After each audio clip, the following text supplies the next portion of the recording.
Hello and good morning guys. और आप सबका स्वागत है ऑडिट के इस सेशन में। और हम अब आज डिस्कस करने जा रहे हैं ऑडिट आपका 50 मार्क्स का पेपर जो पेपर नंबर 12 में है।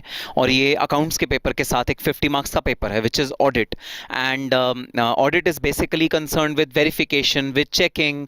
आपको कैसे फाइनेंशियल अकाउंट्स को चेक करना है, आपको कैसे कॉस्ट अकाउंट्स को चेक करना है, इन सब चीज़ों की चेकिंग की हम जानकारी लेंगे इस चैप्टर में, जो कि इंस्टीट्यूट ने डाला है 50 मार्क्स का आपके इंटर के सिलेबस में। गाइज, ऑडिट 100 मार्क्स का फाइनल में भी पढ़ने को मिलता है हमको, जिसका बेसिक हम इंटर में डेवलप करते हैं। इसलिए बहुत ज्यादा इंपॉर्टेंट है आपके लिए इंटर में ऑडिट को ढंग से पढ़ना, ताकि फाइनल में जो पूरे 100 मार्क्स का पेपर है उसे आप सही से अप्रिशिएट कर पाएं। और जो एडवांस लेवल के कंसेप्ट्स आप फाइनल में पढ़ेंगे उन्हें ढंग से आप तभी पढ़ सकते हैं जब आपने इंटर में स्ट्रांगली ऑडिट पढ़ा हो। तो आज हम स्टार्ट करने जा रहे हैं ऑडिट आपका 50 मार्क्स का पेपर, पेपर नंबर 12। बुक्स जैसा कि मैं होप करता हूं आपको मिल गई होगी, और हम प्राइमरली बुक से ही पढ़ेंगे। आपके सामने बुक खुली हुई है, चैप्टर नंबर 4 आपके सामने खुला हुआ होगा। लेकिन लेकिन लेकिन दोस्तों, चैप्टर शुरू करने से पहले मैं एक आपको फ्रैंकली बात बताना चाहता हूं, ठीक है? देखो, मैं टीचर हूं, ठीक है? तो मैं तुमसे छुपा नहीं सकता, मैं तुमसे झूठ नहीं बोल सकता, मैं कुछ भी ऐसा नहीं कर सकता जिसका विपरीत परिणाम तुम्हारे ऊपर पड़े फ्यूचर में जाके। तो मैं कुछ भी तुमसे छुपाऊंगा नहीं, मैं एकदम सच सच बात तुमको बताऊंगा।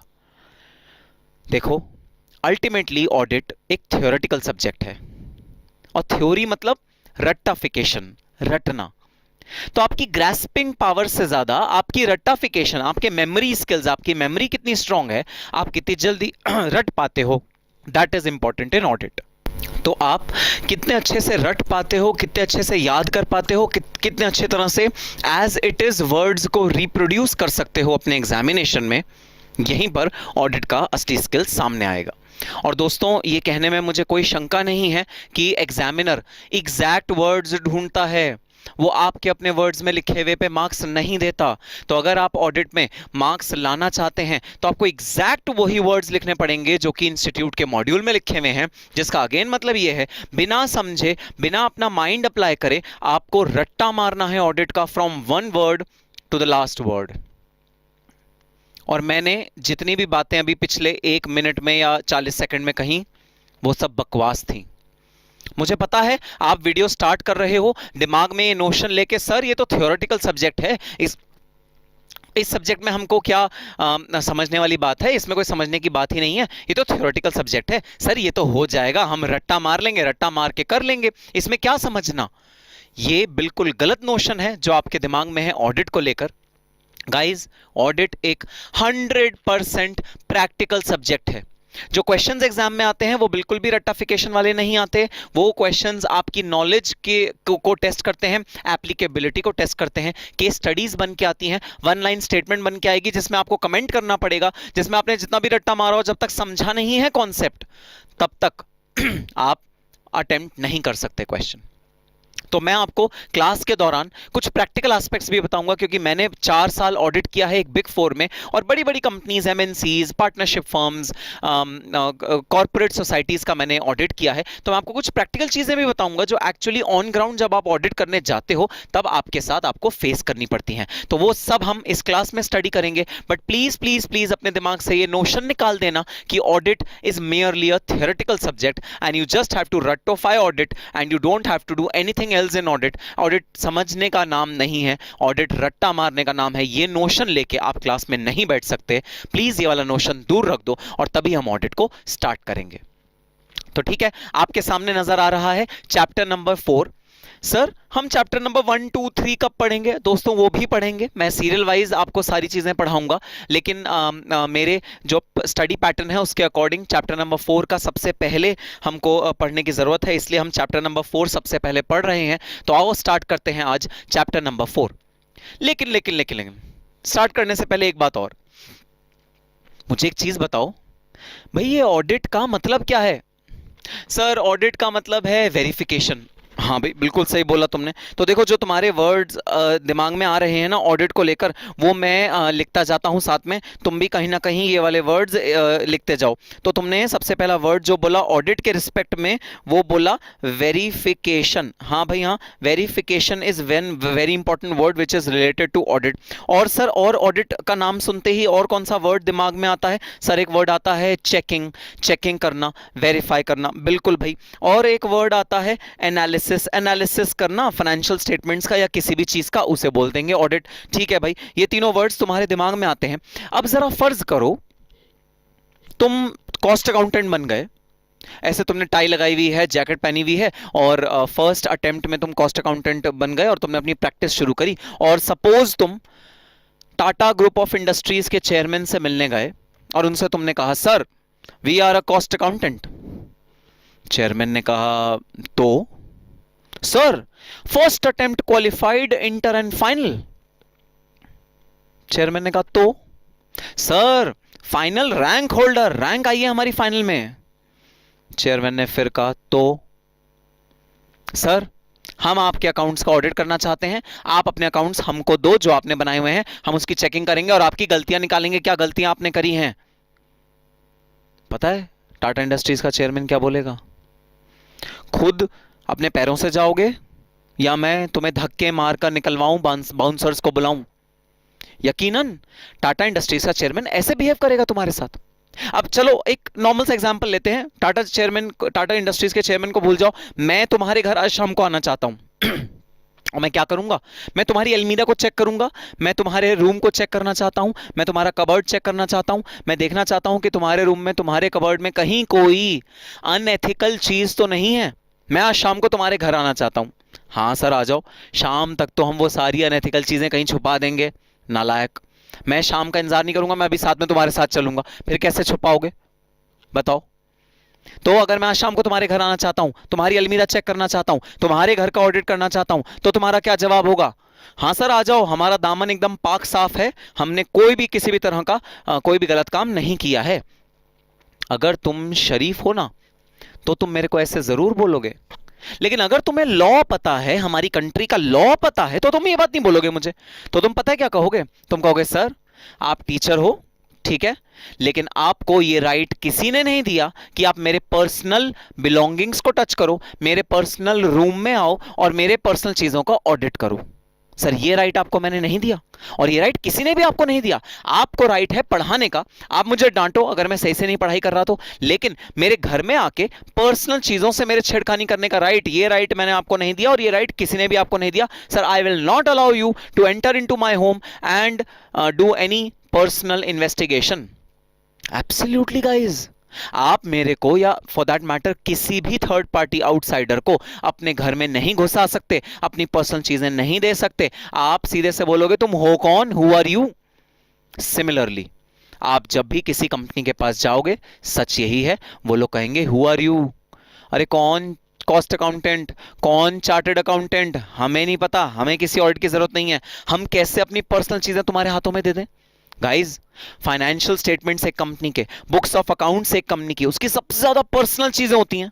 क्यों? क्योंकि उसके अंदर उसके ट्रेड सीक्रेट्स छुपे होते हैं। किस वेंडर से कितने रुपए का रॉ मटेरियल खरीदा, कहां मिलेगा? Financial statement. कौन से रॉ मटेरियल का कितने कितने प्रपोर्शन में ऐड हुआ, कहां मिलेगा? Financial statement. इतनी सीक्रेट चीजें जो बिजनेस के लिए एकदम पर्सनल चीजें कहलाती हैं, इतनी चीजें, पर्सनल चीजें, सीक्रेट चीजें तुम किसी बाहर के आदमी के हाथ में कैसे दे दोगे? सवाल ही नहीं उठता। तो सबसे पहला रिएक्शन ऑडिट का जो कंपनी करती है वो है रिस्ट्रिक्शन, वो है रिफ्रेन। अवॉइड करने की कोशिश करती है हर कंपनी, हम नहीं ऑडिट करना। अरे हमें पता है हम जो कर रहे हैं, क्या कर रहे हैं, क्या नहीं कर रहे, हमें सब चीजें पता है, हम कोई ऑडिट नहीं कराना चाहते। हर कंपनी का ये ही सबसे पहला रिएक्शन मिलेगा तुमको जब भी ऑडिट कराने जाओगे। अब मैं सिचुएशन को कर रहा हूं चेंज। तो अभी भी तुमने मुझे कहा सर हम आपको अपने घर में नहीं घुसने देंगे, आप प्लीज चले जाइए, आप टीचर हैं, पढ़ाइए हमें, हमने आपकी वीडियो लेक्चर्स परचेज करे हैं, बस आपका काम है हमारा टेस्ट लेना, एमसीक्यूज हमको देना, हमको मटेरियल प्रोवाइड करना, दैट्स इट। इसके आगे आपका कोई भी जॉब नहीं है, आप हमारे घर में नहीं घुस सकते। अब देखना मैं सिचुएशन पलट रहा हूं। अभी अभी तुम्हारे डैड का व्हाट्सएप आया, जरा चेक करो अपना मोबाइल फोन। अरे हाँ, चेक करो, मोबाइल फोन चेक करो, अभी व्हाट्सएप आया तुम्हारे डैड का। तुम्हारे डैड ने तुमको बोला है कि तुमको निखिल सर को अपने घर के अंदर घुसाना है, परमिशन दी है उन्होंने तुम्हें, और तुम्हें ऑर्डर दिया है डैड ने, और उनसे अपने पूरे रूम का ऑडिट कराना है। कीज दे देना, चाबियां सारी की सारी अपने रूम की और अपने कबर्ड की और अपने सारे ड्रॉर्स की, और निखिल गुप्ता सर तुम्हारा ऑडिट करेंगे। अब बताओ, क्या तुम मना कर सकते हो? क्या तुम इस स्थिति में हो कि तुम अपने डैड को बोलो नहीं नहीं मैं नहीं कराऊंगा निखिल गुप्ता सर से? क्या तुम इस स्थिति में हो? नहीं कर सकते। रीजन क्या है? चेंज क्या हुआ? चेंज ये हुआ कि अब जो लॉ ऑफ लैंड है जिसके अंदर तुम गवर्न होते हो, which are your parents in your case, जो लॉ है जिसके अंदर तुम गवर्न होते हो, till the time you are 18 तुम उस लॉ के अंदर गवर्न होगे, वो लॉ तुमको कोई चीज करने के लिए कह रहा है। अब तुम किसी भी हालत में, किसी भी परिस्थिति में ऑडिट अवॉइड नहीं कर सकते। सेम हालत है हमारे लीगल ऑडिट की, हमारे फाइनेंशियल ऑडिट की। अब देखना, मैं टाटा इंडस्ट्रीज के जो चेयरमैन हैं, जिन्होंने अभी अभी तुमको क्या बोला कि दरवाजा सामने है, अपने पैरों से निकल के जाओगे, या बाउंसर्स बुलाएं तुम्हें धक्के मारकर निकालने के लिए, अभी अभी जो उन्होंने स्टेटमेंट दिया है, मैं इस परिस्थिति को चेंज कर रहा हूं। देखना परिस्थिति क्या है। अब परिस्थिति यह है, तुम कॉस्ट अकाउंटेंट चेयरमैन से मिलने गए, तुमने चेयरमैन को बोला सर ये देखिए कंपनीज एक्ट 2013 में ये लिखा है कि आपको, अगर आप एक कंपनी हो और अगर आप कंपनीज एक्ट में रजिस्टर्ड हो, ऑब्वियस ही बात है जितनी भी कंपनीज हैं वो कंपनीज एक्ट में तो रजिस्टर्ड होंगी ही होंगी। अगर आप एक कंपनी हो और आप कंपनीज एक्ट में रजिस्टर्ड हो, sir you are mandatorily required to get your audit done. ये देखिए सर, कंपनीज एक्ट में लिखा है, मैं नहीं बोल रहा सर, कंपनीज एक्ट में लिखा है। And if you do not get audit done, then you will be liable to penalty, prosecution, both can be leviable on you। Fine लग सकता है, पेनल्टी लग सकती है, और क्या लग सकता है? प्रोसिक्यूशन, मतलब अब तो जेल जाना पड़ेगा, जेल की चक्की खानी पड़ेगी, जेल का पानी पीना पड़ेगा, अब तो जेल में आना पड़ेगा। तो जेल हो सकती है ना केवल डायरेक्टर्स को बल्कि टॉप ऑफिशियल्स को, और फाइन और पेनल्टी भी लग सकता है। अब बताओ टाटा ग्रुप के चेयरमैन अब तुम्हें क्या कहेंगे जब तुम्हें बोलोगे सर हम आपके अकाउंट्स का ऑडिट करना चाहते हैं, हम आपका ऑडिट करना चाहते हैं, बताइए जरा। अब बताओ वो लोग क्या कहेंगे? अब पता है वो लोग क्या कहेंगे? वो कहेंगे सर जो आप शाम को पिज्जा खाएंगे ना, उसमें सर बताइए आप टॉपिंग्स कौन सी पसंद करते हैं, प्लीज सर। सर जो डिनर आएगा ना, डिनर सर, सर डिनर अभी यहां पास में एक 5 स्टार होटल खुला है नया, बहुत अच्छा डिनर मिलेगा सर, हम आपका प्लीज सर आप ना डिनर वहां से मंगवाइएगा। देखा आपने चेंज किस चीज में हुआ? चेंज हुआ दोस्तों एटीट्यूड में। क्योंकि अब आपके ऑडिट को एक लीगल रिकॉग्निशन मिली। अब आपका ऑडिट कोई ऐसे एवं ऑडिट नहीं है, एक स्टैट्यूटरी ऑडिट है, और जैसे ही आपका ऑडिट स्टैट्यूटरी ऑडिट बन जाता है वैसे उसमें पावर आ जाती है। तो अगर मैं लूज टर्म्स में एक बात कहूं, देखो लूज टर्म्स में बोल रहा हूं, एक लूज टर्म्स में बात कहूं तो audit is ineffective without a banking support of law. जब तक ऑडिट की कोई बैकबोन नहीं है, स्पाइनल कॉर्ड नहीं है, जब तक ऑडिट को किसी लॉ ने सपोर्ट नहीं किया हुआ, सपोज आपके बॉडी में स्पाइनल कॉर्ड निकल जाए तो आपका बॉडी कैसे हो जाएगी? ऐसे टेढ़ी मेढ़ी हो जाएगी, इधर झुकेगी इधर झुकेगी, कोई कंट्रोल नहीं रहेगा आपकी बॉडी में, तो आपकी बॉडी बिल्कुल एफिशिएंटली काम नहीं कर पाएगी। सिमिलरली अगर ऑडिट का कोई बैकिंग लॉ नहीं है जिसके अंदर ऑडिट परफॉर्म कर रहा है अपना सारा, जिसके परव्यू में ऑडिट परफॉर्म करेगा अपना सारा प्रोसीजर, अगर कोई बैकिंग लॉ नहीं है तो वो ऑडिट बेकार है। हेलो बच्चों, कैसे हैं आप? मैं CA में संतोष कुमार। मैंने और मेरी टीम ने डिसाइड किया कि जो क्वालिटी एजुकेशन मैं और मेरी टीम एक पर्टिकुलर एरिया में प्रोवाइड कर रहे हैं उसको पूरे देश में क्यों न फैलाया जाए at the reasonable cost, under the brand name of COC education private limited. मेरे बच्चों, इस सक्सेस को हमने पाया कॉमर्स के स्टूडेंट्स किसी भी कोर्स के हो, वो पूरे ऑल ओवर इंडिया में बैठ के हमारे कोर्सेज से बेनिफिट ले रहे हैं या ले। जो दूसरों से अलग करता है वो है हमारा डेली डाउट सेशन। हमारा जो एकेडमिक इंस्ट्रक्टर टीम है आपके कॉन्टिन्यूस आपके ग्रोथ पे वो नजर बनाए रखता है और आपको कॉन्टिन्यूस बेसिस पे मोटिवेट करना आपको स्टडी के लिए। मेरे बच्चों, कुछ रिव्यूज पूरे ऑल ओवर इंडिया से आए हैं, मैं चाहता हूं कि वो आपसे शेयर करूं। This is Komal Mishra of class 11. I'm Vishen, preparing from CA Foundation. Hello, my name is Anshika and I'm doing CA Intermediate. Ayaz from Bihar, student of CSE since class 11th and now in contact. I have purchased my CMA Intermediate classes from JSC Education. Hi everybody, this is Rahul. I am currently pursuing the CMA finals. मैंने YouTube पर पहली बार तो सिर्फ एक class देखी, उनकी पढ़ाने का तरीका मुझे बहुत ही पसंद आया। Very thankful to Santosh sir. He is really a very nice teacher. अगर मैं संतोष सर के टीचिंग स्टाइल के बारे में बात करूँ तो आपको महसूस ही नहीं होगा कि आप वीडियो क्लासेस में बैठे हो, आप लाइव क्लासेस में बैठे हो। Santosh sir has cleared all my doubts and he gives a very thorough answer to her questions. Thanks to COC, my concepts are pretty clear, my doubts get cleared right away, and I'm even able to score a good mark. मैं संतोष sir का दिल से thank you so much कहना चाहता हूँ। आइए आप भी हमारे साथ ज्वाइन करें और सक्सेस के पाथ पे आप भी हमारे साथ अपने सपनों को पूरा करें। थैंक यू बच्चों।